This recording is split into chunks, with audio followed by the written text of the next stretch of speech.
ಏನಂತಿರದರಿ ನಾ. ಬಟ್ ಇಂಗ್ಲಿಷ್ನಾಗ ಒಂದು word use ಮಾಡ್ತಾರ, ಗಾಸಿಪ್ ಅಂತ ಹೇಳಿ. ಗಾಸಿಪ್ ಅಂದ್ರೆ ಸುಮ್ಮನೆ ಯಾರೋ ನಮಗ್ ಗೊತ್ತಿರ್ಲಾರ್ದವ್ರ ಬಗ್ಗೆ ಇಲ್ಲಿ ಕೂತ್ ಮಾತಾಡೋದು. ನಿನ್ನೆ ಸಲ್ಲುಂದು ಮ್ಯಾರೇಜ್ ಆಗ್ಯದ ಅಂತ ಹೇಳ್ಬಿಡೋದು.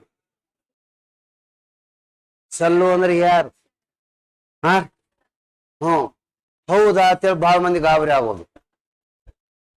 ಸುಮ್ನೆ ಗಾಸಿಪ್ ನ್ಯೂಸ್ ಮೇಕ್ಸ್ ಟ್ರಬಲ್ಸ್. ಕೇವಲ ಅದು ಹರಟೆಯ ಮಾತುಗಳು ಮಾತ್ರ.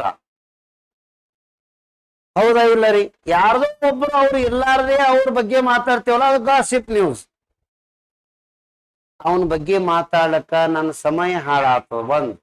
ಎರಡನೆಯದ್ದು, ಅವನ ಬಗ್ಗೆ ಮಾತನಾಡುವುದರಿಂದ ನನ್ನ ಬಾಯಿನೇ ಬೇನೆ ಆಗ್ತದ. ಅವನಿಗೆ ಏನಾರ ತೊಂದರೆ ಆಗ್ತದನು ಸುಮ್ಮನೆ ಮಾತಾಡೋದು ಅವನ ಬಗ್ಗೆ?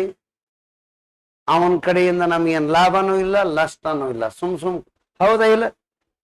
ಹಾಗಾಗಿ ಏನದಂದ್ರ ಗಾಸಿಪ್ ಅನ್ನೋ ವರ್ಡ್ ನೆನಪಿಟ್ಟುಕೋರಿ. ಇದು ಗಾಸಿಪಿಯಂ. ಇದು ಎಲ್ಲಿ ಬೆಳೀತದ ಅಂದ್ರೆ